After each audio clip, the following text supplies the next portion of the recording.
السلام علیکم ورحمۃ اللہ وبرکاتہ نحمدہ ونصلی علی رسولہ الکریم اما بعد۔ امید کرتے ہیں آپ تمام سسٹرز خیر و عافیت سے ہوں گی اور ایمان کی بہترین حالت میں ہوں گی۔ اللہ رب العزت سے دعا ہے آپ کی طرف ہر بڑھنے والا شر خیر میں بدل دے، آمین آمین۔ اور اللہ رب العزت اس رمضان مبارک کی زیادہ سے زیادہ رحمتیں اور برکتیں سمیٹنے کی توفیق عطا فرمائے، آمین۔ یار سسٹرز، ہمارا لیسن سورہ آل عمران آیہ مبارکہ 160 تک کمپلیٹ تھا۔ آج کا لیسن آیہ مبارکہ 161 سے سٹارٹ کریں گے اور ایک ہی آیہ مبارکہ پڑھیں گے۔ تو آئیے لیسن سٹارٹ کرتے ہیں۔ ربی اشرح لی صدری ویسر لی امری واحلل عقدۃ من لسانی یفقہوا قولی اللہم بارک لنا فی اوقاتنا اللہم فقہنا فی الدین اللہم انی اسألک الہدی والتقی والعفاف والغنی اللہم الہمنی رشدی واعذنی من شر نفسی اعوذ باللہ من الشیطان الرجیم بسم اللہ الرحمن الرحیم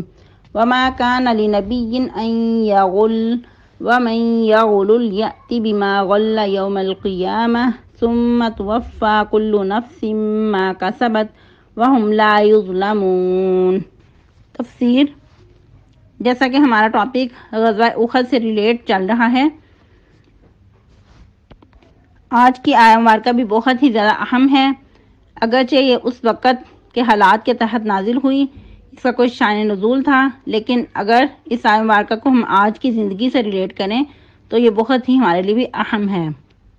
کیا فرمایا جا رہا ہے؟ وَمَا كَانَ لِنَبِيٍّ أَن يَغُلَّ، ایک نبی صلی اللہ علیہ وسلم کے لائق نہیں، ان کے شان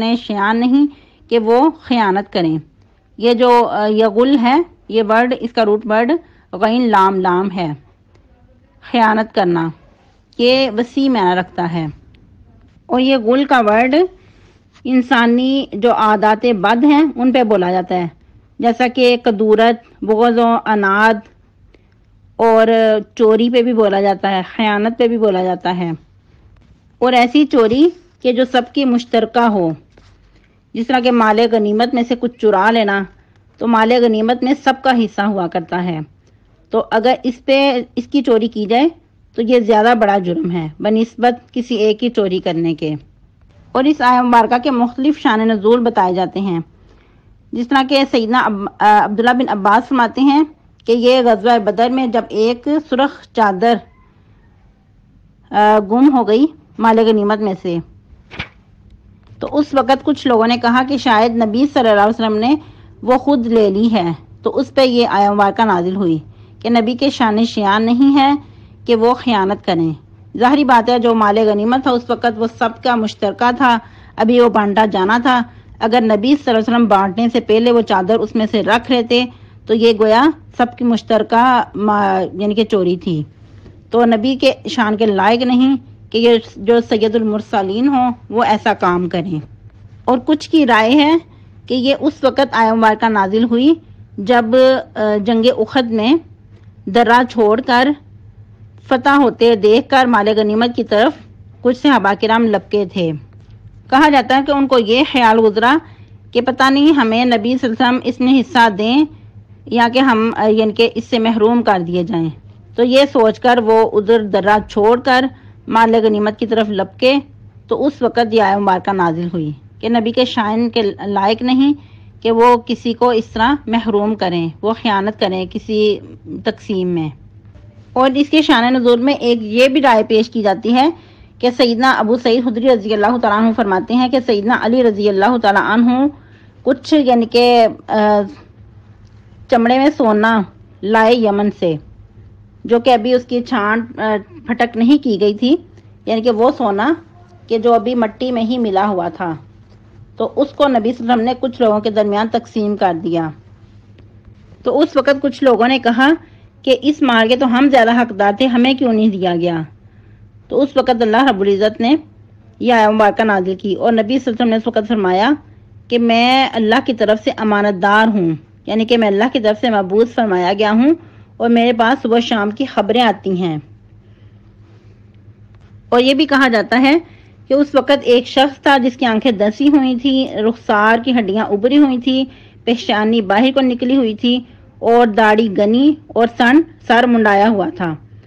اور اپنی تہبند پنڈیوں سے اٹھا کر تو بڑے ایک تکبرانہ انداز میں اور جس طرح ایک ڈانٹنے والے انداز میں کہنے لگا کہ اللہ کے نبی، اللہ کے رسول، اللہ سے ڈریے اور انصاف کیجیے۔ اس وقت نبی صلی اللہ علیہ وسلم نے کہا کہ تیرا ستیہ ناس ہو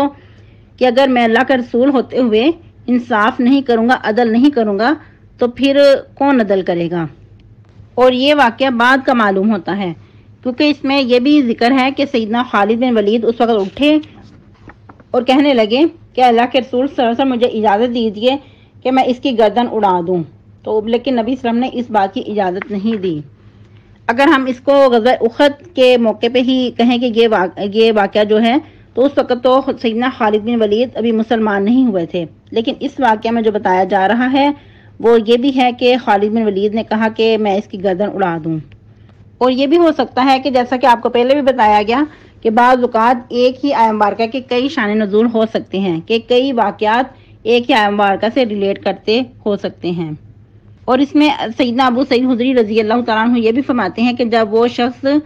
لوٹ کر جانے لگا تو اس وقت نبی صلی اللہ علیہ وسلم نے فرمایا کہ اس کی نسل میں سے ایسے لوگ پیدا ہوں گے کہ جو قرآن کو بہت لہلا کر پڑھیں گے، بہت یعنی کہ خوبصورت آواز میں پڑھیں گے، لیکن وہ قرآن ان کے حلق سے نیچے نہیں اترے گا، اور یہ لوگ دین سے ایسے نکل جائیں گے جس طرح تیر سے کمان نکل جاتا ہے۔ تو پھر آپ نے یہ بھی فرمایا کہ اگر میں ان لوگوں کا زمانہ پاؤں تو ان کو اس طرح قتل کروں جس طرح کہ قوم سمود کو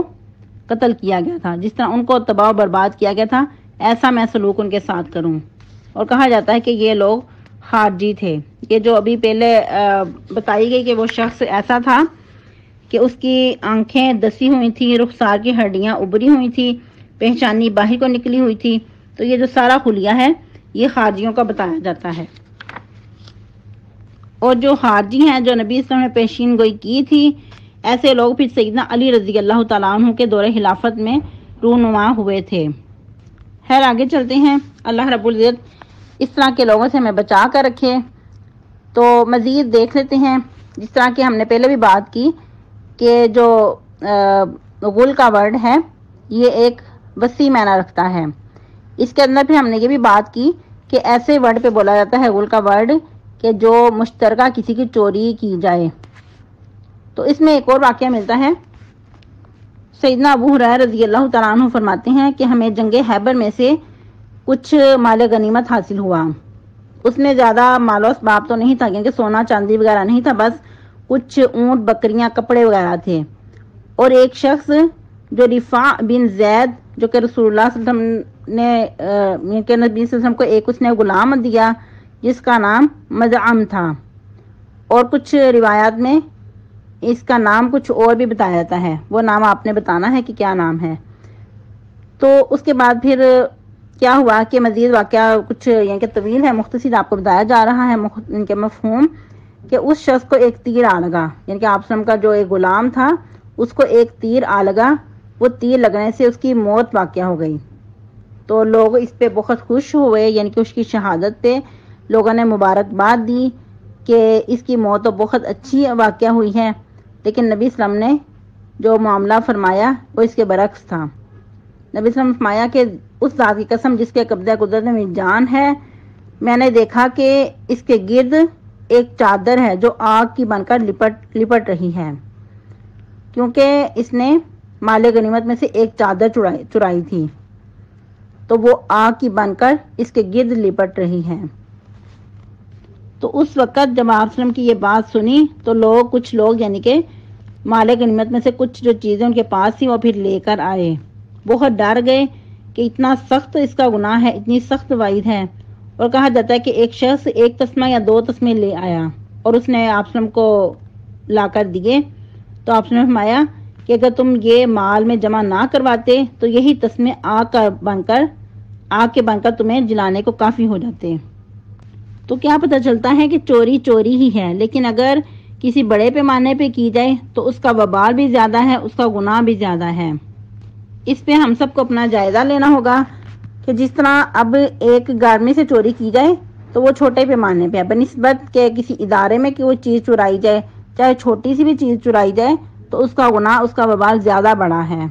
اس پہ انسان کو توبہ استغفار کرنی چاہیے، اور اگر کبھی کچھ ماضی میں ایسا ہو گیا ہو